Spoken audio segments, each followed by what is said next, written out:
ಇತ್ತೀಚೆಗೆ ಅಂದ್ರೆ ಒಂದೆರಡು ತಿಂಗಳು ಮೊದಲು ರಾಧಿಕಾ ಮತ್ತೆ ಅರುಣ್ ಮದುವೆ ಆಗಿರುತ್ತೆ. ಮದುವೆಯಾಗಿ ಒಂದಷ್ಟು ಸಮಯದವರೆಗೂ ಎಲ್ಲ ಚೆನ್ನಾಗೇ ನಡೀತಾ ಇರುತ್ತೆ. ಆದ್ರೆ ಇದ್ದಕ್ಕಿದ್ದ ಹಾಗೆ ಅದೇನಾಯ್ತೋ ಗೊತ್ತಿಲ್ಲ, ರಾಧಿಕಾ ಆರೋಗ್ಯದಲ್ಲಿ ತುಂಬಾನೇ ಏರುಪೇರಾಗೋಕ್ ಶುರುವಾಗಿರುತ್ತೆ. ರಾಧಿಕಾ, ಗಂಟೆ 12 ಆಗ್ತಾ ಬಂತಮ್ಮ, ಅಡಿಗೆ ಎಷ್ಟೊತ್ತಿಗೆ ಮಾಡ್ತೀಯಾ? ನಿನಗೆ ಗೊತ್ತಲ್ಲಮ್ಮ, ನಿಮ್ಮ ಮಾವ ಸರಿಯಾಗಿ 1 ಗಂಟೆಗೆ ಊಟಕ್ಕೆ ಬಂದ್ಬಿಡ್ತಾರೆ. ಅಡಿಗೆ ರೆಡಿ ಇಲ್ಲ ಅಂದ್ರೆ ಸುಮ್ಮನೆ ಕೂಗಾಡ್ತಾರೆ. ಇತ್ತೀಚೆಗೆ ನೀನು ಸರಿಯಾದ ಸಮಯಕ್ಕೆ ಅಡಿಗೆ ರೆಡಿ ಮಾಡ್ತಾನೆ ಇಲ್ವಲ್ಲಮ್ಮ? ಹೌದತ್ತೆ, ಇತ್ತೀಚೆಗೆ ಅದೇನೋ ಗೊತ್ತಿಲ್ಲ, ತುಂಬಾ ಸುಸ್ತು ಜಾಸ್ತಿ ಆಗ್ಬಿಟ್ಟಿದೆ. ಇವತ್ತಂತೂ ಸುಸ್ತು ಸಿಕ್ಕಾಪಟ್ಟೆ ಜಾಸ್ತಿ ಆಗಿದೆ, ಹೇಳಕ್ಕೆ ಆಗ್ತಾ ಇಲ್ಲ ಅತ್ತೆ. ಅಲ್ಲಮ್ಮ, ನಿನಗೆ ಇಷ್ಟೊಂದು ಸುಸ್ತಾಗ್ತಾ ಇದೆ ಅಂದ್ರೆ ಮೊದಲೇ ಹೇಳ್ಬೇಕಿತ್ತಲ್ವಾ? ನಾನೇ ಎಲ್ಲ ಮಾಡ್ತಿದ್ದೆ. ಸರಿ, ಹೋಗ್ಲಿ ಬಿಡು, ನೀನು ರೆಸ್ಟ್ ಮಾಡು, ನಾನು ಹೋಗಿ ಅಡುಗೆ ಮಾಡ್ತೀನಿ. ಅತ್ತೆ, ನಿಮಗೂ ತುಂಬ ಹೊತ್ತು ನಿಂತೆಲ್ಲ ಕೆಲಸ ಮಾಡೋಕ್ಕಾಗಲ್ಲ, ಅಂಥದ್ರಲ್ಲಿ ನೀವು ಹೇಗೆ ಮಾಡ್ತೀರಾ ಅತ್ತೆ? ಏನು ಮಾಡೋಕ್ಕಾಗುತ್ತಮ್ಮ, ಮನೇಲಿ ಯಾರಾದರೂ ಒಬ್ಬರು ಅಡುಗೆ ಮಾಡಲೇಬೇಕಲ್ವಾ? ಸರಿ, ನೀನು ಇದ್ರ ಬಗ್ಗೆ ಎಲ್ಲ ಯೋಚನೆ ಮಾಡಬೇಡ, ನೀನು ರೆಸ್ಟ್ ಮಾಡು. ನಾನು ಹೋಗಿ ಅಡುಗೆ ಮಾಡ್ತೀನಿ. ನಿನಗೆ ಯಾವಾಗ ಆರಾಮ್ ಅನ್ಸುತ್ತೋ ಅವಾಗ ಬಂದು ಊಟ ಮಾಡಾಯ್ತಾ? ಸರಿ ಅತ್ತೆ. ಸಂಜೆ ಸಮಯ ರೀ, ಇತ್ತೀಚೆಗೆ ಯಾಕೋ ನನ್ನ ಆರೋಗ್ಯನೇ ಸರಿ ಇಲ್ಲ. ಯಾವಾಗ ನೋಡಿದ್ರೂ ತುಂಬ ಸುಸ್ತಾಗ್ತಾ ಇರುತ್ತೆ, ಏನೂ ಕೆಲಸ ಮಾಡೋಕ್ಕಾಗಲ್ಲ. ಒಂದೊಂದ್ಸಲ ಅಂತೂ ಎದ್ದೇಳೋದೇ ಬೇಡ ಅಂತ ಅನ್ಸುತ್ತೆ. ನಾವು ಒಂದ್ಸಲ ಡಾಕ್ಟರ್ ಹತ್ರ ಚೆಕಪ್ ಮಾಡಿಸೋದು ಒಳ್ಳೇದು ಅಂತ ನನ್ಗೆ ಅನ್ಸುತ್ತೆ ರೀ. ಸರಿ, ಹಾಗಾದ್ರೆ ನಾವು ತಡ ಮಾಡೋದು ಬೇಡ ರಾಧಿಕಾ, ನಾವು ಈಗಲೇ ಡಾಕ್ಟರ್ ಹತ್ರ ಹೋಗಿ ಬರೋಣ ಬಾ. ಅರುಣ್ ತಕ್ಷಣ ರಾಧಿಕನ್ನ ಹಾಸ್ಪಿಟಲಿಗೆ ಕರ್ಕೊಂಡು ಹೋಗ್ತಾನೆ.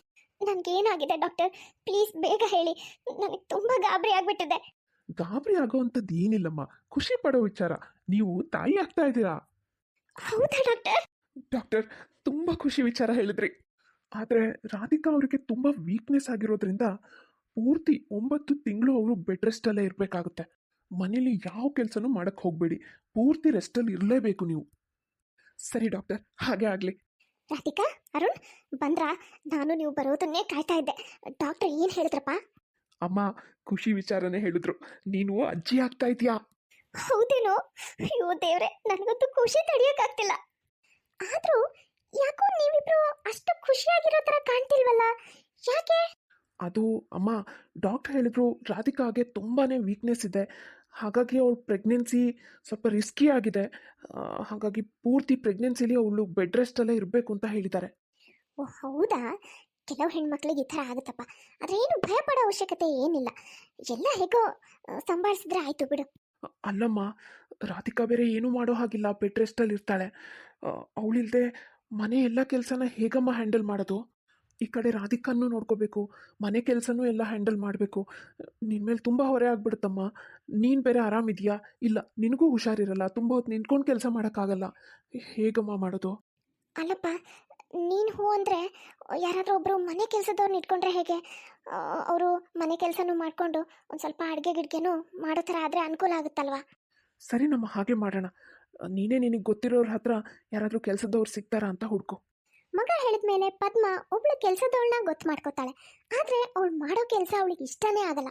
ಹಾಗಾಗಿ ಇನ್ನೊಬ್ಳನ್ನ ಗೊತ್ತು ಮಾಡ್ತಾಳೆ, ಅವಳು ಮಾಡೋ ಕೆಲಸನೂ ಅವಳಿಗೆ ಇಷ್ಟನೇ ಆಗಲ್ಲ. ಅಲ್ಲ ಕಣೋ ಅರುಣ್, ನನಗಂತೂ ಈ ಕೆಲಸದವ್ರ ಕಾಲದಲ್ಲಿ ಸಾಕಾಗೋಯ್ತು ಕಣೋ. ಒಬ್ಬರೂ ಸರಿಯಾಗಿ ಕೆಲಸ ಮಾಡಲ್ಲ, ಅವ್ರು ಮಾಡೋ ಅಲ್ಪ ಸ್ವಲ್ಪ ಕೆಲಸನೂ ನಮಗೆ ಇಷ್ಟ ಆಗಲ್ಲ.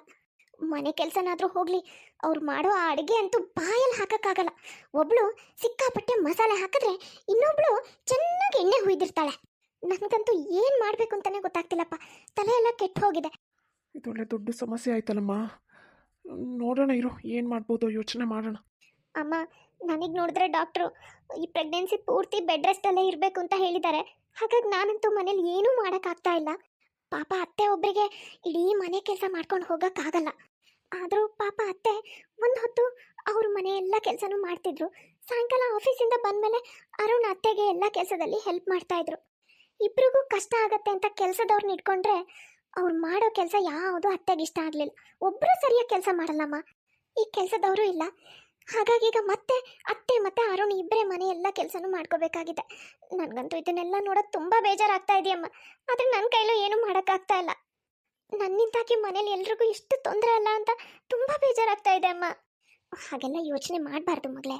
ಇದ್ರಲ್ಲಿ ನಿನ್ನ ತಪ್ಪು ಏನಿದೆ ಹೇಳು? ಹಾಂ, ನಾನೊಂದು ಕೆಲಸ ಮಾಡ್ತೀನಿ ರಾಧಿಕಾ, ನಿನ್ನ ತಂಗಿ ಶಿಲ್ಪನ ನಿಮ್ಮ ಮನೆಗೆ ಕಳಿಸ್ಕೊಡ್ತೀನಿ. ನೀನೊಂದು ಸ್ವಲ್ಪ ಆರಾಮಾಗೋವರೆಗೂ ಅವಳು ನಿನ್ನ ಮನೇಲೇ ಇಟ್ಕೊಂಡು ನಿಮಗೆಲ್ಲ ಕೆಲಸದಲ್ಲೂ ಸಹಾಯ ಮಾಡ್ತಾಳೆ. ಅಲ್ಲಮ್ಮ, ನೀನೇನೋ ಹೇಳ್ತೀಯ, ಆದರೆ ಅವಳಿಗೆ ಇಲ್ಲಿಗೆ ಬರೋಕ್ಕೆ ಇಷ್ಟ ಇರಬೇಕಲ್ಲ. ರಾಧಿಕಾ, ನೀನು ತುಂಬ ಯೋಚನೆ ಮಾಡ್ತಾ ಇದೀಯ. ಅಲ್ಲಮ್ಮ, ಕಷ್ಟದ ಸಮಯದಲ್ಲಿ ನಮ್ಮವ್ರು ನಮಗಾಗದೇ ಇದ್ರೆ ಇನ್ಯಾರಾಗ್ತಾರೆ ಹೇಳು? ಇವತ್ತು ನಿನಗೆ ಅವಳ ಅವಶ್ಯಕತೆ ಇದೆ, ಅವಳು ನಿನಗೆ ಸಹಾಯ ಮಾಡ್ತಾಳೆ. ಮುಂದೊಂದು ದಿನ ಅವಳಿಗೆ ನಿನ್ನ ಅವಶ್ಯಕತೆ ಬೀಳ್ಬೋದು, ಆಗ ನೀನು ಅವಳಿಗೆ ಸಹಾಯ ಮಾಡ್ತೀಯ, ಅಷ್ಟೇ ಅಲ್ವಾ? ನೀನು ಇದ್ರ ಬಗ್ಗೆ ಅತಿ ಯೋಚನೆ ಮಾಡಬೇಡ. ನಾನು ನಿನ್ನ ತಂಗಿ ಹತ್ರ ಮಾತಾಡಿ ಅವಳ ಹತ್ರನೇ ನಿನಗೆ ಫೋನ್ ಮಾಡಿ ಹೇಳಿಸ್ತೀನಿ. ಸರಿನಮ್ಮ. ರಾಧಿಕಾ ತಂಗಿ ಶಿಲ್ಪ ರಾಧಿಕಾಗೆ ಫೋನ್ ಮಾಡ್ತಾಳೆ. ಅಕ್ಕ, ನೀನು ಏನು ಚಿಂತೆ ಮಾಡಬೇಡ, ನಾನು ನಾಳೆನೇ ನಿಮ್ಮ ಮನೆಗೆ ಬರ್ತೀನಿ. ನಿಮ್ಮ ಮನೆ ಎಲ್ಲ ಕೆಲಸನೂ ನಾನು ಒಬ್ಬನೇ ಬ್ಯಾಲೆನ್ಸ್ ಮಾಡ್ತೀನಿ. ಅಕ್ಕ, ನಿಮ್ಮನೆ ನನ್ನ ಮನೆನೇ ಅನ್ಬೇಕು, ಆ ಥರ ನೋಡ್ಕೋತೀನಿ. ನಿಮ್ಮ ಅತ್ತೆನ ನನ್ನ ಅತ್ತೆನೇ ಅನ್ನೋ ಥರ ನೋಡ್ಕೋತೀನಿ. ಇನ್ನು ನಿನ್ನ ಗಂಡನ ಯಾವ ಥರ ನೋಡ್ಕೋತೀನಿ ಅಂದರೆ ಅವರು ನನ್ನ ಏ ಸಾಕು ಸಾಕು, ಏನ್ ಮಾತಾಡ್ತಾ ಇದೀಯ ನೀನು? ಏನ್ ಮಾತಾಡ್ತಾ ಇದ್ದೀನಿ ಅನ್ನೋ ಅರಿವಿದೆಯೇನೆ ನಿನ್ಗೆ? ಅಕ್ಕ ಅಕ್ಕ, ನೀನ್ ನನ್ನನ್ನ ತಪ್ಪು ತಿಳ್ಕೊಂಡ್ಬಿಟ್ಟೆ. ನಾನು ಏನು ಹೇಳಕ್ ಹೊರಟಿದ್ದೆ ಅಂದ್ರೆ, ನಿನ್ ಗಂಡನ್ನ ಯಾವ ಥರ ನೋಡ್ಕೋತೀನಿ ಅಂದ್ರೆ ಅವರು ನನ್ನ ಮುದ್ದಿನ ಭಾವನ ಥರ ನೋಡ್ಕೋತೀನಿ ಅಂತ ಹೇಳಕ್ ಹೊರಟಿದ್ದೆ. ಅಕ್ಕ, ಸುಮ್ಮನೆ ಏನೇನೋ ತಿಳ್ಕೊಳ್ತೀಯಪ್ಪ. ಸರಿ ಸರಿ, ನಾನು ನಾಳೆನೆ ನಿಮ್ಮ ಮನೆಗೆ ಬರ್ತಾ ಇದ್ದೀನಿ, ಓಕೆನಾ? ಸರಿ ರೀ. ನಾನು ನಮ್ಮನೆ ಎಲ್ಲ ಪ್ರಾಬ್ಲಮ್ಸ್ಗೂ ಒಂದು ಸೊಲ್ಯೂಷನ್ನ ಹುಡುಕಿದ್ದೀನಿ. ಅಂದರೆ ಏನು ಹೇಳ್ತಿದ್ಯಾ ರಾಧಿಕಾ? ರೀ, ನನ್ನ ತಂಗಿ ನಾನೊಂದು ಸ್ವಲ್ಪ ಹುಷಾರಾಗೋವರೆಗೂ ನಮ್ಮ ಮನೆಗೆ ಬಂದಿರೋಕೆ ಒಪ್ಕೊಂಡಿದ್ದಾಳೆ. ಅವಳು ತನ್ನ ಮನೆ ಥರನೇ ನಮ್ಮ ಮನೆನ ನೋಡ್ಕೋತೀನಿ ಅಂತ ಹೇಳಿದ್ದಾಳೆ. ರಾಧಿಕಾ, ಸುಮ್ಮನೆ ಶಿಲ್ಪನ ಇಲ್ಲಿ ಕರೆಸೋ ಅವಶ್ಯಕತೆ ಏನಿತ್ತು ಹೇಳು? ಅವಳಿಗೂ ತೊಂದರೆ ಅಲ್ವಾ? ಇಲ್ಲಿ ನಾನು ಅಮ್ಮ ಇಬ್ಬರು ಸೇರಿ ಎಲ್ಲ ಮಾಡ್ಕೋತಾ ಇದ್ವಿ ತಾನೆ? ಇಲ್ಲ ರೀ, ನನ್ನಿಂದಾಗಿ ನೀವು ಅತ್ತೆ ಎಷ್ಟು ಕಷ್ಟಪಡಬೇಕಾಯ್ತು. ನನಗೆ ಅದನ್ನು ನೋಡಿ ಸಹಿಸ್ಕೊಳಕ್ಕಾಗಲಿಲ್ಲ. ಅಷ್ಟಕ್ಕೂ ನಾನೇನು ಶಿಲ್ಪನ ಬಲವಂತ ಮಾಡಿ ಕರೀತಾ ಇಲ್ಲ. ನಾನು ಈ ವಿಷಯನೆಲ್ಲ ಅಮ್ಮನ ಹತ್ರ ಹೇಳಿದೆ. ಅಮ್ಮ ಶಿಲ್ಪನ ಹತ್ರ ಮಾತಾಡಿದ್ರು. ಅವಳು ತಕ್ಷಣನೇ ಖುಷಿಯಿಂದ ಒಪ್ಕೊಂಡ್ಲು, ಅಷ್ಟೇ. ನೀವೇನು ಯೋಚನೆ ಮಾಡಬೇಡ್ರಿ, ಎಲ್ಲ ಸರಿ ಹೋಗುತ್ತೆ. ಮಾರನೇ ದಿನ ಬೆಳಿಗ್ಗೆನೆ ಶಿಲ್ಪ ರಾಧಿಕಾ ಮನೆಗೆ ಬರ್ತಾಳೆ. ನಮಸ್ತೆ ಆಂಟಿ, ಹೇಗಿದ್ದೀರಾ? ನಿಮ್ಮ ಆರೋಗ್ಯ ಹೇಗಿದೆ ಆಂಟಿ? ಶಿಲ್ಪ, ನಾನು ಚೆನ್ನಾಗಿದ್ದೀನಮ್ಮ. ಬಾಮ್ಮ, ಕೂತ್ಕೋ ಬಾ. ಅಯ್ಯೋ, ಪರವಾಗಿಲ್ಲ ಆಂಟಿ, ನಾನೇ ನಿಮ್ಮ ಮನೆಗೆ ನೆಂಟ್ರಾ? ಶಿಲ್ಪ, ನಿನಗೆಷ್ಟು ಧನ್ಯವಾದ ಹೇಳಿದ್ರು ಸಾಲದಮ್ಮ. ನಮ್ಮ ಸಹಾಯಕ್ಕೋಸ್ಕರ ನೀನು ನಮ್ಮ ಮನೇಲಿ ಇರೋದಕ್ಕೆ ಬಂದಿದೆಯಲ್ಲ. ಈಗಿನ ಕಾಲದಲ್ಲಿ ನೆಂಟ್ರೇ ಆಗಲಿ ಸ್ನೇಹಿತರೇ ಆಗಲಿ, ಇಂಥ ಸಮಯದಲ್ಲಿ ಯಾರಮ್ಮ ಸಹಾಯಕ್ಕೆ ಬರ್ತಾರೆ? ಆಂಟಿ, ನಾನು ಇದನ್ನ ನನ್ನ ಮನೆ ಅನ್ಕೊಂಡೇ ಬಂದಿದ್ದೀನಿ. ನೀವು ಅಷ್ಟೇ ನನ್ನನ್ನು ಈ ಮನೆಯವಳ ಥರನೇ ಟ್ರೀಟ್ ಮಾಡಬೇಕು. ಆಯ್ತಮ್ಮ, ಅದಕ್ಕೇನಂತೆ, ಅಷ್ಟಕ್ಕೂ ನೀನೇನು ಹೊರಗ್ನೋಳಾ? ಎಷ್ಟು ಚೆನ್ನಾಗಿ ಮಾತಾಡ್ತೀಯಮ್ಮ ಶಿಲ್ಪ. ಮಾತಲ್ಲೇ ನೀನು ಚಿಟಕಿ ಹೊಡೆಯಷ್ಟರಲ್ಲಿ ಯಾರನ್ನಾದ್ರೂ ಮರಳು ಮಾಡ್ಬಿಡ್ತೀಯ. ನಿಜವಾಗ್ಲೂ ಭಗವಂತ ನಿನಗೆ ಯಾವುದೋ ವಿಶೇಷವಾದ ಶಕ್ತಿನೇ ಕೊಟ್ಟಿರಬೇಕು. ಸರಿನಮ್ಮ. ಶಿಲ್ಪ, ನೀನು ಕೂತ್ಕೊಂಡಿರು, ನಾನು ಹೋಗಿ ನಿನಗೆ ತಿಂಡಿ ಕಾಫಿ ಮಾಡ್ಕೊಂಡು ಬರ್ತೀನಿ. ಆಂಟಿ, ಈಗ ನಾನು ಬಂದಿದ್ದೀನಲ್ವಾ, ನಾನೇ ಎಲ್ಲ ಕೆಲಸನೂ ಮಾಡ್ತೀನಿ. ನಾನು ಬಂದಿರಬೇಕಿದ್ರೆ ನೀವು ಹೋಗಿ ನನಗೆ ತಿಂಡಿ ಕಾಫಿ ಮಾಡೋದಾ? ನಾನೇ ಎಲ್ಲ ಮಾಡ್ತೀನಿ. ನೀವಿಲ್ಲಿ ಆರಾಮಾಗಿ ರಾಣಿ ಥರ ಕೂತ್ಕೊಂಡು ಏನು ಮಾಡಬೇಕು ಹೇಗೆ ಮಾಡಬೇಕು ಅಂತ ಹೇಳಿ, ಅಷ್ಟೇ ಸಾಕು. ಶಿಲ್ಪ, ನಿಜವಾಗ್ಲೂ ನಿನ್ನನ್ನು ನೋಡಿ, ನಿನ್ನ ಮಾತು ಕೇಳಿ ನನಗಂತೂ ತುಂಬ ಸಂತೋಷ ಆಯ್ತಮ್ಮ. ನಿಜ, ನನಗೆ ಯಾವ ಥರ ಅನ್ನಿಸ್ತಿದೆ ಅಂದರೆ, ನಿನ್ನ ಥರ ನನ್ನ ಸೊಸೆ ರಾಧಿಕಾನೂ ಇಲ್ಲ. ಎಷ್ಟೇ ಆದರೂ ರಾಧಿಕಾ ನನ್ನ ಸೊಸೆ, ಅವಳ ಬಗ್ಗೆ ನಾನು ಹೀಗೆ ಹೇಳಬಾರ್ದು. ಆದರೂ ಇರೋ ವಿಷಯನ ಹೇಳೋದ್ರಲ್ಲಿ ತಪ್ಪೇನಿಲ್ಲ ಅಲ್ವಾ? ರಾಧಿಕಾ ನನ್ನ ಸ್ವಂತ ಅಕ್ಕ ಆದರೂ ಅವಳಿಗೂ ನನಗೂ ಬಹಳ ವ್ಯತ್ಯಾಸ. ಮೊದಲಿಂದನೂ ಅವಳು ಹೀಗೆ ಆಂಟಿ. ಜಾಸ್ತಿ ಮಾತಾಡೋದು, ಎಲ್ಲರ ಜೊತೆ ಬೆರೆಯೋದು ಅಂದರೆ ಅವಳಿಗೆ ಸ್ವಲ್ಪನೂ ಇಷ್ಟನೇ ಆಗಲ್ಲ, ಗೊತ್ತಾ? ಅಷ್ಟೇ ಅಲ್ಲ ಆಂಟಿ, ಅವಳಿಗೆ ಅಡುಗೆ ಕೆಲಸ ಮನೆ ಕೆಲಸ ಅಂದ್ರೇನು ಇಷ್ಟ ಇಲ್ಲ. ಯಾವಾಗ ನೋಡಿದ್ರು ಏನಾದರೂ ಒಂದು ಕಾರಣ ಕೊಟ್ಟು ಅದರಿಂದ ತಪ್ಪಿಸ್ಕೊಳ್ಳೋಕ್ಕೆ ನೋಡ್ತಾ ಇರ್ತಾಳೆ. ನೀನು ಹೇಳೋದು ನಿಜಾನೇ ಅನ್ಸುತ್ತೆ. ಅಲ್ಲಮ್ಮ, ಅವಳೀಗ ಪ್ರೆಗ್ನೆಂಟ್ ಇದ್ದಾಳೆ. ಪ್ರೆಗ್ನೆಂಟ್ ಇದ್ದಾಗ ಅದು ಏನೇ ಕಾರಣ ಇದ್ರೂ 3 ಹೊತ್ತು ಮಲ್ಗೆ ಇರೋದು ಒಳ್ಳೇದಲ್ಲ. ಅವಳಿಗೀಗ ಹೆಂಗಾಗೋಗಿದೆ ಅಂದರೆ, ತಾನು ನೆಲದ ಮೇಲೆ ಕಾಲಿಟ್ರೇನೆ ತಪ್ಪಾಗುತ್ತೇನೋ ಅನ್ನೋ ಥರ ಆಡ್ತಾಳೆ. ಈಗ ನಾವು ಮಕ್ಳು ಆಡ್ದಿಲ್ವೇನಮ್ಮ? ವಿಚಿತ್ರ ಆಡ್ತಾರೆ ನೋಡಮ್ಮ. ಇವ್ರನ್ನೆಲ್ಲ ನೋಡಿದ್ರೆ ನನಗೆ ಹಾಗೆ ಅನಿಸುತ್ತೆ. ಶಿಲ್ಪ, ಮತ್ತು ನಾನು ಈ ಥರ ಎಲ್ಲ ಹೇಳಿದೆ ಅಂತ ತಪ್ಪು ತಿಳ್ಕೊಬೇಡ. ಇಂಥ ಸಮಯದಲ್ಲಿ ಸ್ವಲ್ಪ ಹೆಣ್ಮಕ್ಳು ಕೈಕಾಲು ಆಡಿಸ್ಬೇಕು. ಆವಾಗಲೇ ಹೊಟ್ಟೆಲಿರೋ ಮಗುಗೂ ಅವ್ರಿಗೂ ಒಳ್ಳೇದು ಅಲ್ಲ. ಡಾಕ್ಟ್ರೇನೋ ಸ್ವಲ್ಪ ಜಾಸ್ತಿ ಕೆಲಸ ಮಾಡಬೇಡಿ ಅಂತ ಹೇಳಿರ್ಬೋದು. ಹಾಗಂತ ತಿಂಡಿ ತಟ್ಟೆನೂ ತೊಳಿದೆ ಅಲ್ಲೇ ಇಟ್ಟು ಹೋಗೋದು ಏನು ಚೆನ್ನಾಗಿರತ್ತೆ ಹೇಳಮ್ಮ? ಅದು ಹೆಣ್ಮಕ್ಳು ಲಕ್ಷಣನಾ? ಆಂಟಿ, ನಿಮ್ಮ ಮಾತು ನನಗೆ ಅರ್ಥ ಆಗುತ್ತೆ. ನಮ್ಮ ಮನೇಲಿರೋವರೆಗೂ ಅಷ್ಟೇ ಇವಳು ಏನೂ ಕೆಲಸ ಮಾಡ್ತಾ ಇರಲಿಲ್ಲ. ನಮ್ಮಮ್ಮ ಅಂತೂ ಇವಳು ಕಾಲದಲ್ಲಿ ಸಾಕಾಗಿ ಹೋಗಿದ್ದಾರೆ. ಅದಕ್ಕೆ ಯಾವಾಗ ಇವಳಿಗೆ ಡಾಕ್ಟ್ರು ಬೆಡ್ ರೆಸ್ಟ್ ತಗೋಬೇಕು ಅಂತ ಹೇಳಿದ್ದಾರೆ ಅಂತ ಗೊತ್ತಾಯ್ತು, ತಕ್ಷಣನೇ ನಮ್ಮಮ್ಮ ನನ್ನನ್ನು ಇಲ್ಲಿ ಕಳಿಸ್ಕೊಟ್ರು. ಯಾಕಂದರೆ ನಮ್ಮಮ್ಮಂಗೆ ಚೆನ್ನಾಗಿ ಗೊತ್ತಿತ್ತು, ಈ ಪರಿಸ್ಥಿತಿಲಂತೂ ಅವಳು ಒಂದು ಕುಡ್ದಿದ್ದು ಲೋಟನೂ ಎತ್ತಿಡಲ್ಲ, ತಾನೇ ಎದ್ದು ಹೋಗು ಒಂದು ಲೋಟ ನೀರು ತಗೊಳ್ಳಲ್ಲ ಅಂತ. ಇಲ್ಲಿಗೆ ಬಂದಮೇಲೆ ಶಿಲ್ಪ ನಿಧಾನವಾಗಿ ಮನೆ ಎಲ್ಲ ಜವಾಬ್ದಾರಿನೂ ತನ್ನ ಕೈಗೆ ತಗೋತಾಳೆ. ಅವಳು ಇಡೀ ಮನೆ ಸೊಸೆಯಾದವಳು ಹೇಗೆ ನಿಭಾಯಿಸ್ತಾಳೋ ಅದೇ ರೀತಿ ನಿಭಾಯಿಸ್ತಾ ಇರ್ತಾಳೆ. ಅವಳು ಅರುಣ್ಗೋಸ್ಕರ ಊಟ ತಿಂಡಿ ರೆಡಿ ಮಾಡೋದಷ್ಟೇ ಅಲ್ಲದೆ ಅವನ ಬಟ್ಟೆ ಐರನ್ ಕೂಡ ತಾನೇ ಮಾಡ್ತಾ ಇರ್ತಾಳೆ. ಅಷ್ಟೇ ಅಲ್ಲ, ಅವನ ಆಫೀಸಿಗೆ ಹೋಗ್ಬೇಕಿದ್ರೆ ಅವನಿಗೆ ಬೇಕಾಗಿರೋ ವಸ್ತುಗಳನ್ನೆಲ್ಲ ತಾನೇ ರೆಡಿ ಮಾಡಿ ಕೊಡ್ತಾ ಇರ್ತಾಳೆ. ಆಂಟಿ, ಅವಾಗಲೇ ನೀವು ಕಾಲು ನೋವು ಅಂತ ಇದ್ರಲ್ವಾ, ಬನ್ನಿ ನಾನು ನಿಮ್ಮ ಕಾಲಿಗೆ ಎಣ್ಣೆ ಹಚ್ಚಿ ಮಸಾಜ್ ಮಾಡ್ತೀನಿ. ಶಿಲ್ಪ, ನನ್ನ ಕಾಲು ನೋವು ಆಗಿರಲಿ, ನೀನು ಇಡೀ ಮನೆ ಕೆಲಸ ಮಾಡಿ ಸಾಕಾಗಿರ್ತೀಯ ಅಲ್ಲಮ್ಮ. ಕೆಲಸ ಎಲ್ಲ ಮುಗ್ದಿತ್ತು ಅಂದರೆ ನೀನೊಂದು ಸ್ವಲ್ಪ ಹೊತ್ತು ಹೋಗಿ ರೆಸ್ಟ್ ಮಾಡು ಹೋಗಮ್ಮ. ನನ್ನ ಕಾಲು ನೋವು ಬಗ್ಗೆ ನೀನು ಯಾಕಮ್ಮ ಅಷ್ಟು ತಲೆ ಕೆಡ್ಸ್ಕೋತೀಯ? ವಯಸ್ಸಿಗೆ ಸಹಜವಾಗಿ ಈ ಥರ ಕಾಯಿಲೆಗಳು ಬರೋದು ಸಾಮಾನ್ಯ ಅಲ್ವಾ? ನನಗೂ ಈ ನೋವು ಜೊತೆನೇ ಬದುಕಿ ಅಭ್ಯಾಸ ಆಗಿ ಹೋಗ್ಬಿಟ್ಟಿದೆ. ಇಲ್ಲ ಆಂಟಿ, ಇಲ್ಲ, ನೀವು ಯಾಕೆ ಆ ಥರ ಮಾತಾಡ್ತಾ ಇದ್ದೀರಾ? ನಾನು ಇರ್ಬೇಕಿದ್ರೆ ನೀವು ಯಾಕೆ ಇದೇ ಥರ ನೋವಲ್ಲೇ ಜೀವನ ಕಳಿಬೇಕು? ನೀವು ಏನು ಮಾತಾಡದೆ ನನ್ನ ಹತ್ರ ಕಾಲಿಗೆ ಮಸಾಜ್ ಮಾಡಿಸ್ಕೊಳ್ಳಿ. ನೋಡ್ತಾ ಇರಿ, ಒಳ್ಳೆ ಚೂಮ್ ಅಂತಾರ ಥರ ನಿಮ್ಮ ಕಾಲು ನೋವೆಲ್ಲ ಮಾಯ ಆಗಿ ಹೋಗ್ಬಿಡತ್ತೆ.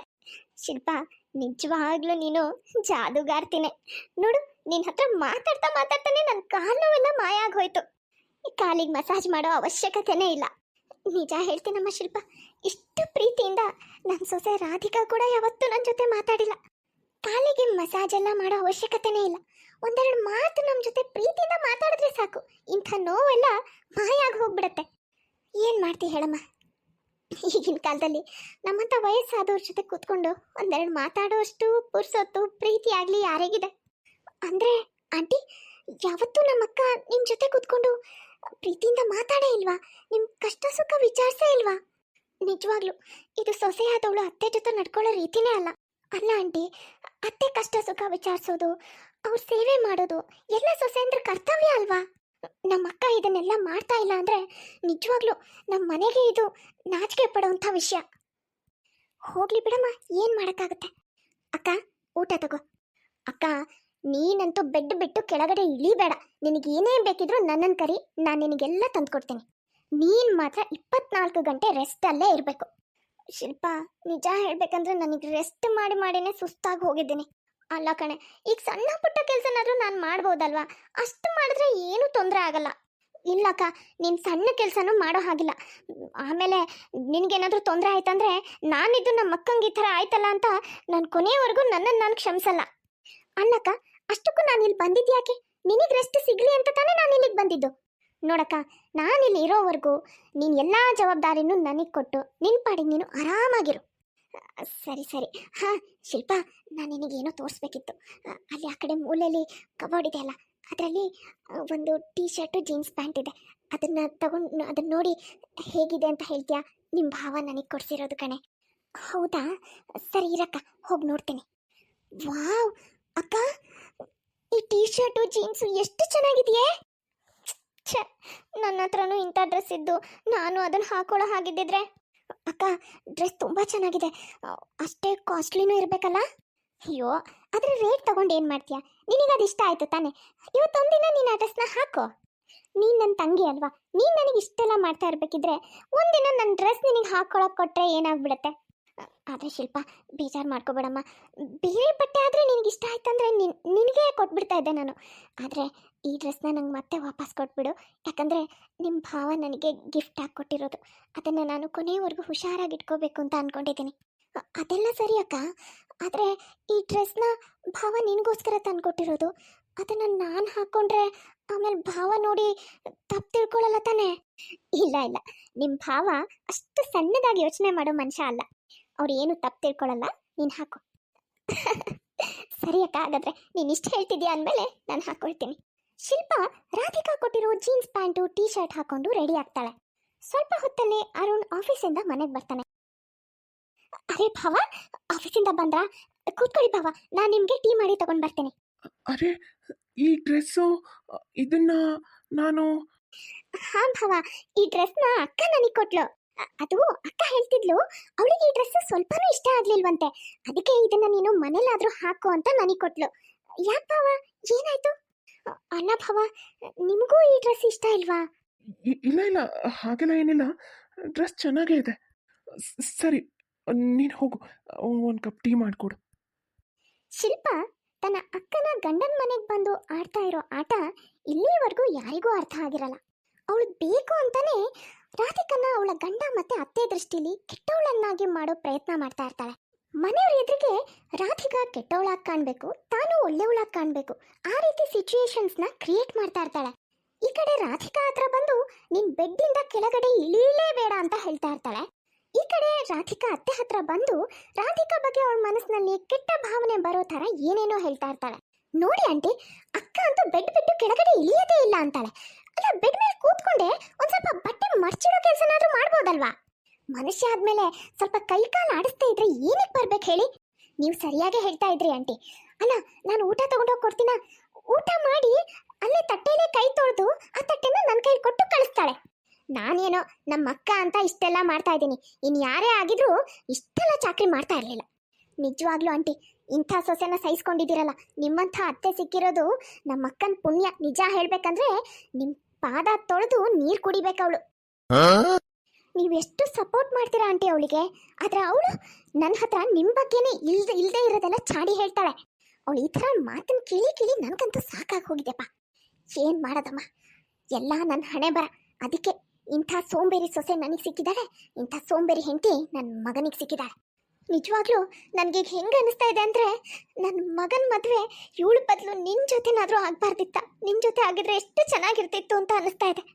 ಆದರೆ ಈಗ ಏನು ತಾನೇ ಮಾಡೋಕ್ಕಾಗುತ್ತೆ ಹೇಳು ಆಂಟಿ? ನಿಜ ಹೇಳಬೇಕಂದ್ರೆ ಇಷ್ಟು ದಿನದಿಂದ ಈ ಮನೇಲಿ ಇರ್ತಾ ನನಗೆ ಹೇಗೆ ಅನಿಸ್ತಿದೆ ಅಂದರೆ, ನಿಮ್ಗೇನಾದರೂ ಇನ್ನೊಬ್ಬ ಮಗ ಇದ್ದಿದ್ರೆ ನಾನು ಅವ್ರನ್ನ ಮದುವೆ ಮಾಡಿಕೊಂಡು ಈ ಮನೆಗೆ ಬಂದು ಈ ಮನೇಲೇ ಇದ್ಬಿಡ್ತಿದ್ನಲ್ಲ ಅಂತ ತುಂಬ ಅನ್ನಿಸ್ತಾ ಇದೆ. ಹಾಗೇನಾದರೂ ಆಗಿದ್ದಿದ್ರೆ ನಾನು ನೀವು ಕೊನೆಯವರೆಗೂ ಜೊತೆಯಾಗಿರ್ತಿದ್ವಿ, ಬೇಕಾದಷ್ಟು ಮಾತಾಡ್ತಿದ್ವಿ, ಒಟ್ಟಿಗೆ ಕೆಲಸ ಮಾಡ್ತಿದ್ವಿ, ಹೊರಗಡೆ ತಿಂಡಿ ತಿನ್ನೋಕೆ ಹೋಗ್ತಿದ್ವಿ, ಗೋಲ್ಗೊಪ್ಪ ತಿಂತಿದ್ವಿ. ಅಷ್ಟೇ ಅಲ್ಲ, ದಿನಾ ರಾತ್ರಿ ನಾನು ನಿಮ್ಮ ಕಾಲಿಗೆ ಎಣ್ಣೆ ಹಚ್ಚಿ ಮಸಾಜ್ ಮಾಡ್ತಿದ್ದೆ. ನೆನೆಸ್ಕೊಂಡ್ರೆ ಎಷ್ಟು ಚೆನ್ನಾಗಿದೆ. ನಿಜ ಆಗಿದ್ರೆ ಎಷ್ಟು ಚೆನ್ನಾಗಿರ್ತಿತ್ತಲ್ಲ ಆಂಟಿ? ಹೌದಮ್ಮ, ಚೆನ್ನಾಗಿರ್ತಿತ್ತು. ಆದರೆ ಏನು ಮಾಡೋದು ಹೇಳು, ನಮ್ಮ ಹಣೆ ಬರದಲ್ಲಿ ಏನಿತ್ತೋ ಅದು ನಮಗೆ ಸಿಕ್ಕಿದೆ. ನನ್ನ ಮನಸ್ಫೂರ್ತಿಯಾಗಿ ನಿನಗೆ ಆಶೀರ್ವಾದ ಮಾಡೋದು ಒಂದೇ ಅಮ್ಮ. ನೀನು ಎಲ್ಲೇ ಇದ್ರು ಚೆನ್ನಾಗಿರು, ಸುಖವಾಗಿರು. ಶಿಲ್ಪ ಅತ್ತೆ ದೃಷ್ಟಿಲಿ ರಾಧಿಕನ್ನಂತೂ ಕೆಳಮಟ್ಟಕ್ಕೆ ತಳ್ಳಿಬಿಟ್ಟಿರ್ತಾಳೆ. ಈಗ ಅವಳು ತನ್ನ ಅಕ್ಕನ ಅತ್ತೆ ಜೊತೆಗೆ ಅವಳ ಗಂಡನ್ನು ಕೂಡ ಮರಳು ಮಾಡೋ ಪ್ರಯತ್ನದಲ್ಲಿರ್ತಾಳೆ. ಒಂದಿನ ಅರುಣ್ ಟೆರೆಸ್ನಲ್ಲಿ ಸುಮ್ಮನೆ ಹೊರಗಡೆ ಎಲ್ಲ ನೋಡ್ತಾ ನಿಂತಿರ್ತಾನೆ. ಆಗಲ್ಲಿಗೆ ಟೀ ಕಪ್ ಹಿಡ್ಕೊಂಡು ಶಿಲ್ಪ ಬರ್ತಾಳೆ. ನಿಮಗೆ ಟೀ ಕುಡಿತಾ ಟೆರೆಸ್ನಲ್ಲಿ ನಿಂತ್ಕೊಂಡು ಹೊರಗಡೆ ಎಲ್ಲ ನೋಡೋದಂದ್ರೆ ತುಂಬ ಇಷ್ಟ ಅಲ್ವಾ? ಅದಕ್ಕೆ ನಾನು ನಿಮಗೆ ಬಿಸಿ ಬಿಸಿ ಟೀ ತಗೊಂಡು ಬಂದಿದ್ದೀನಿ. ಇದನ್ನ ಇಲ್ಲಿವರೆಗೂ ತಗೊಂಡು ಬರೋ ಅವಶ್ಯಕತೆ ಏನಿತ್ತು? ಕರೆದಿದ್ರೆ ನಾನೇ ಬಂದು ತಗೊಂಡು ಕುಡಿತಾ ಇದ್ದೆ. ನಾನು ನಿಮ್ಮ ಹತ್ರ ಸ್ವಲ್ಪ ಮಾತಾಡಬೇಕಿತ್ತು. ಅದೇನು ಹೇಳು? ಟೀ ಅಲ್ಲೇ ಇಡು, ನಾನು ಆಮೇಲೆ ಕುಡಿತೀನಿ. ನನಗೆ ಕುಡಿಬೇಕು ಅಂತ ಅನ್ನಿಸ್ತಿಲ್ಲ. ಅದು ನಾನು ನಿಮ್ಮಮ್ಮನ ಪೂರ್ತಿಯಾಗಿ ನನ್ನ ಪರ ಮಾಡ್ಕೊಂಡಿದ್ದೀನಿ. ಅವ್ರೀಗ ಹೇಗಾಗಿದ್ದಾರೆ ಅಂದರೆ, ಈ ತಕ್ಷಣನೇ ಬೇಕಾದರೆ ನನ್ನನ್ನು ತಮ್ಮ ಸೊಸೆಯಾಗಿ ಮಾಡ್ಕೊಳ್ಳೋಕ್ಕೆ ತಯಾರಾಗಿದ್ದಾರೆ. ನೀವು ಯಾವಾಗಲೂ ಹೇಳ್ತಾ ಇದ್ರಿ ತಾನೆ, ನಮ್ಮಮ್ಮ ಯಾವ ಕಾರಣಕ್ಕೂ ಇದಕ್ಕೆ ಒಪ್ಕೊಳ್ಳಲ್ಲ ಅಂತ. ಆದರೆ ನೋಡಿ, ಈಗ ನಾನು ಅಸಾಧ್ಯ ಆಗಿರೋದನ್ನ ಸಾಧ್ಯ ಮಾಡಿದ್ದೀನಿ. ಇನ್ಯಾಕ್ತಡ, ಈಗ ಸೀದಾ ಹೋಗಿ ಆ ರಾಧಿಕನಿಗೆ ಹೇಳಿ, ನಾನು ನಿನ್ನನ್ನು ಪ್ರೀತಿಸಲ್ಲ, ನಾನು ಪ್ರೀತಿಸೋದು ಶಿಲ್ಪನ್ನ ಅಂತ ಹೋಗಿ ಹೇಳಿ ಅವಳಿಗೆ. ನೀನಂದ್ರೆ ನನಗಿಷ್ಟ ಇಲ್ಲ, ನಮ್ಮಿಬ್ಬರು ಮದುವೆ ನನ್ನ ಇಷ್ಟದ ಪ್ರಕಾರ ಆಗಿಲ್ಲ ಅಂತ. ಆ ರಾಧಿಕಾ ನಿಮಗೆ ಸರಿಯಾದವಳು ಅಲ್ವೇ ಅಲ್ಲ, ಅವಳು ನಿಮಗೆ ಸರಿಯಾದ ಜೋಡಿ ಅಲ್ಲ, ಬಿಟ್ಬಿಡಿ ಅವಳನ್ನ. ಆಮೇಲೆ ನಾನು ನೀವು ಇಬ್ರು ನಮ್ಮದೇ ಆದ ಸುಂದರ ಸಂಸಾರನ ಕಟ್ಕೊಳ್ಳೋಣ. ನೋಡಿ, ಆಮೇಲೆ ನಾನು ನಿಮ್ಮ ಕುಟುಂಬನ ತುಂಬ ಚೆನ್ನಾಗಿ ನೋಡ್ಕೋತೀನಿ, ಅತ್ತೆ ಸೇವೆ ಮಾಡ್ತೀನಿ, ನಿಮಗೆ ಒಳ್ಳೆ ಹೆಂಡತಿ ಆಗ್ತೀನಿ, ಒಂದು ಮನೆಗೆ ಒಳ್ಳೆ ಸೊಸೆ ಅಂದರೆ ಹೇಗಿರಬೇಕು ಅನ್ನೋದನ್ನ ನಾನು ತೋರಿಸ್ಕೊಡ್ತೀನಿ. ಮದುವೆ ಆದಮೇಲೆ ನೀನು ಹೆಂಡತಿ ಮತ್ತು ಸೊಸೆ ಆಗ್ತೀಯ. ಆದರೆ ಈಗ ನಿನ್ನ ತಂದೆ ತಾಯಿಗೆ ಮಗಳು, ನಿನ್ನ ಅಕ್ಕನಿಗೆ ತಂಗಿ ಅಷ್ಟೇ. ಅಲ್ಲ, ತಂಗಿಯಾಗಿ ನೀನು ನಿನ್ನ ಕರ್ತವ್ಯನ ಸರಿಯಾಗಿ ನಿಭಾಯಿಸ್ತಾ ಇದೆಯಾ? ಪಾಪ ರಾಧಿಕಾ ಕಣ್ಣು ಮುಚ್ಕೊಂಡು ನಿನ್ನನ್ನು ನಂಬಿದಾಳೆ. ಆದರೆ ಅದಕ್ಕೆ ಬದಲಾಗಿ ನೀನು ಅವಳಿಗೆ ಏನು ಮಾಡ್ತಾ ಇದೆಯಾ? ಏನು ಮಾಡ್ತಾ ಇದೆಯಾ ಶಿಲ್ಪ? ನಿನ್ನ ಅಕ್ಕನ ಸಂಸಾರನೇ ಒಡಿತಾ ಇದೆಯಾ? ಕೊನೆ ಪಕ್ಷ ನಿನ್ನ ಅಕ್ಕ ಪ್ರೆಗ್ನೆಂಟ್ ಇದ್ದಾಳೆ, ಅವಳಿಗೊಂದು ಮಗು ಆಗೋದಿದೆ, ಆ ಕನ್ಸರ್ನ್ ಕೂಡ ನಿನಗಿಲ್ವಾ? ಸಾಕು, ಸುಮ್ಮನೆ ಇರ್ರಿ. ನೀವೇನು ದೊಡ್ಡ ಸಾಚ ಅನ್ನೋ ಥರ ನನಗೆ ಬುದ್ಧಿ ಹೇಳ್ತಾ ಇದ್ದೀರಾ. ನೋಡಿ, ನನಗಿಷ್ಟ ಹೇಳಿ, ನೀವು ರಾಧಿಕನಿಗೆ ಎಲ್ಲ ಸತ್ಯನೂ ಯಾವಾಗ ಹೇಳ್ತಾ ಇದ್ದೀರಾ? ನೋಡಿ ಶಿಲ್ಪ, ನಾನು ನಿನಗೆ ಕೆಲವೊಂದು ವಿಷಯನ ಕ್ಲಿಯರ್ ಮಾಡಿಬಿಡ್ತೀನಿ. ಓದಬೇಕಿದ್ರೆ ನಿನ್ನ ಮೇಲೆ ನನಗೆ ಆಕರ್ಷಣೆ ಇತ್ತು ನಿಜ, ಆದರೆ ಸ್ವಲ್ಪ ಸಮಯದಲ್ಲೇ ನನಗೆ ಅರ್ಥ ಆಯಿತು ನಿನ್ನ ಜೊತೆ ನಾನು ಇಡೀ ಜೀವನ ಕಳೆಯೋಕ್ಕೆ ಸಾಧ್ಯ ಇಲ್ಲ ಅಂತ. ಅದಕ್ಕೆ ನಮ್ಮ ಡಿಗ್ರಿ ಕಂಪ್ಲೀಟ್ ಆಗೋಷ್ಟು ಹೊತ್ತಿಗೆ ನಮ್ಮ ಮನೇಲಿ ನಮ್ಮಮ್ಮ ನಮ್ಮ ಮದುವೆಗೆ ಒಪ್ತಾ ಇಲ್ಲ ಅಂತ ಹೇಳಿ ನಾನು ನಿನ್ನ ಜೊತೆ ಬ್ರೇಕಪ್ ಮಾಡಿಕೊಂಡೆ. ಇದೆಲ್ಲ ಆಗಿ ಎಷ್ಟೋ ವರ್ಷಗಳ ನಂತರ ರಾಧಿಕಾ ಸಂಬಂಧ ನಮ್ಮ ಮನೆಗೆ ಬಂತು. ಆದರೆ ಆ ಸಮಯದಲ್ಲಿ ಅವಳು ನಿನ್ನ ಅಕ್ಕ ಅಂತ ನನಗೆ ಗೊತ್ತಿರಲಿಲ್ಲ. ನಾನು ಅವಳನ್ನ ಮನಸಾರೆ ಇಷ್ಟಪಟ್ಟು ಒಪ್ಕೊಂಡು ಮದುವೆ ಆದೆ. ನಮ್ಮಿಬ್ರು ಎಂಗೇಜ್ಮೆಂಟ್ ಸಮಯದಲ್ಲಿ ಯಾವಾಗ ನೀನು ರಾಧಿಕಾ ತಂಗಿ ಅಂತ ಗೊತ್ತಾಯ್ತೋ ಆವಾಗ ನಾನು ಅನ್ಕೊಂಡಿದ್ದೆ ನೀನು ಎಲ್ಲದನ್ನೂ ಮರೆತು ಮುಂದೆ ಬಂದು ಹೋಗಿರ್ತೀಯ ಅಂತ. ನಾನು ಪೂರ್ತಿ ಮನಸ್ಸಿನಿಂದ ರಾಧಿಕನ್ನ ನನ್ನ ಹೆಂಡತಿ ಅಂತ ಒಪ್ಕೊಂಡು ಅವಳನ್ನ ಮದುವೆ ಆಗಿದ್ದೀನಿ. ಅಲ್ಲ, ಈಗ ನೀನು ನಮ್ಮ ಮನೆಗೆ ಬಂದು ನೀನು ಈಗ ಮಾಡ್ತಿರೋ ಕೆಲಸಗಳೆಲ್ಲ ನನಗೆ ಗೊತ್ತಾಗಲ್ಲ ಅಂತ ಮಾಡಿದ್ಯಾ? ನನಗೆ ಎಲ್ಲ ಅರ್ಥ ಆಗುತ್ತೆ. ರಾಧಿಕಾಳಂತ ಸಿಂಪಲ್ ಆಗಿರೋ ಒಳ್ಳೆ ಮನಸ್ಸಿರೋ ಹುಡುಗಿಯ ತಂಗಿ ಇಂಥ ಕೆಟ್ಟ ಮನಸ್ಥಿತಿನ ಹೊಂದಿರ್ತಾಳೆ ಅಂತ ಯಾರು ತಾನೇ ನಂಬ್ತಾರೆ? ಅಲ್ಲ, ನಾನು ಮದುವೆನೇ ಆಗಿಲ್ಲದೆ ಇದ್ರೆ ಅದು ಒಂಥರ, ಇಲ್ಲ ನಾನು ಬೇರೆ ಇನ್ಯಾರನ್ನೋ ಮದುವೆ ಆಗಿದ್ರೂ ನಿನಗೇನು ಅನಿಸ್ತಿರ್ಲಿಲ್ಲ. ಆದರೆ ನಾನು ಮದುವೆ ಆಗಿರೋದು ನಿನ್ನ ಸ್ವಂತ ಅಕ್ಕನ. ಹಾಗಿರ್ಬೇಕಿದ್ರೆ ನಿನ್ನ ಸ್ವಂತ ಅಕ್ಕನ ಜೀವನ ಹಾಳು ಮಾಡೋಕ್ಕೆ ನಮ್ಮ ಮನೆಗೆ ಬಂದಿದೆಯಲ್ಲ, ನಿನ್ನ ಮನಸ್ಸು ಎಷ್ಟು ಕೆಟ್ಟದಾಗಿರ್ಬೋದು ಅಂತ. ಹೋಗಲಿ, ಅದನ್ನೆಲ್ಲ ಬಿಡು. ನಾನೀಗ ಹೇಳೋದನ್ನ ಸರಿಯಾಗಿ ಕೇಳಿಸ್ಕೊ. ನಾನು ರಾಧಿಕನ್ನ ತುಂಬ ತುಂಬ ಪ್ರೀತಿಸ್ತೀನಿ. ಅವಳು ಹೇಗೆ ಇರಲಿ, ಯಾವ ಪರಿಸ್ಥಿತಿಲೇ ಇರಲಿ, ಅವಳು ನನಗಿಷ್ಟ. ನೀನು ನನ್ನ ಹೆಂಡತಿ ತಂಗಿ ಅನ್ನೋ ಒಂದೇ ಕಾರಣಕ್ಕೆ ಇಷ್ಟು ದಿನ ಈ ಮನೇಲಿ ಇದ್ಕೊಂಡು ನೀನು ಇಷ್ಟೆಲ್ಲ ಮಾಡ್ತಾ ಇದ್ರು ಅದು ನನಗೆ ಗೊತ್ತಿದ್ರು ನಾನು ನಿನಗೆ ಏನೂ ಹೇಳದೆ ಸುಮ್ಮನೆ ಇದ್ದೆ. ಆದರೆ ಇನ್ನೂ ಇದನ್ನೆಲ್ಲ ನೋಡಿಕೊಂಡು ನನ್ನಿಂದ ಸುಮ್ಮನಿರೋಕ್ಕಾಗಲ್ಲ. ನನ್ನ ಜೀವನದಲ್ಲಿ ನನ್ನ ಹೆಂಡತಿನೇ ನನಗೆಲ್ಲ. ಅವಳ ಎದುರಿಗೆ ದೇವಲೋಕದ ಅಪ್ಸರೆ ಬಂದರೂ ನಾನು ಕಣ್ಣೆತ್ತಿ ಕೂಡ ನೋಡಲ್ಲ. ಹಾಗಾಗಿ ದಯವಿಟ್ಟು ಈ ಮನೆ ಬಿಟ್ಟು ಹೊರಟೋಗು, ನನ್ನ ಜೀವನದಿಂದ ಹೊರಟೋಗು. ನೆಂಟರಾಗಿ ಬಂದವರು ಜಾಸ್ತಿ ದಿನ ಇದ್ದರೆ ಅವ್ರಿಗೆ ಮರ್ಯಾದೆ ಇರಲ್ಲ. ಎಷ್ಟು ಸಾಧ್ಯನೋ ಅಷ್ಟು ಬೇಗ ಹೋಗೋದು ಒಳ್ಳೆಯದು. ಅರುಣ್ ಮಾತಿಗೆ ಶಿಲ್ಪ ಹತ್ರ ಯಾವುದೇ ಉತ್ತರ ಇರಲ್ಲ. ಅವಳು ಮಾರನೇ ದಿನನೇ ಮನೆಯಿಂದ ಹೊರಟೋಗ್ತಾಳೆ. 2 ತಿಂಗಳಲ್ಲಿ ರಾಧಿಕಾ ಮುದ್ದಾದ ಮಗುಗೆ ಜನ್ಮ ಕೊಡ್ತಾಳೆ. ಅವಳ ಆರೋಗ್ಯ ಕೂಡ ಸುಧಾರಿಸುತ್ತೆ. ಎಲ್ಲರೂ ಖುಷಿಯಿಂದ ಜೀವನ ಮಾಡ್ತಾರೆ. ನೋಡಿದ್ರಲ್ಲ ಫ್ರೆಂಡ್ಸ್, ಇವತ್ತಿನ ಈ ವಿಡಿಯೋ ನಿಮಗೆ ಸ್ವಲ್ಪನಾದರೂ ಇಷ್ಟ ಆಗಿದ್ರೆ ಪ್ಲೀಸ್ ಚಾನಲ್ನ ಸಬ್ಸ್ಕ್ರೈಬ್ ಮಾಡಿ, ಹಾಗೆ ಲೈಕ್ ಮಾಡಿ. ಮುಂದಿನ ವಿಡಿಯೋದಲ್ಲಿ ಮತ್ತೆ ಸಿಗೋಣ. Bye friends.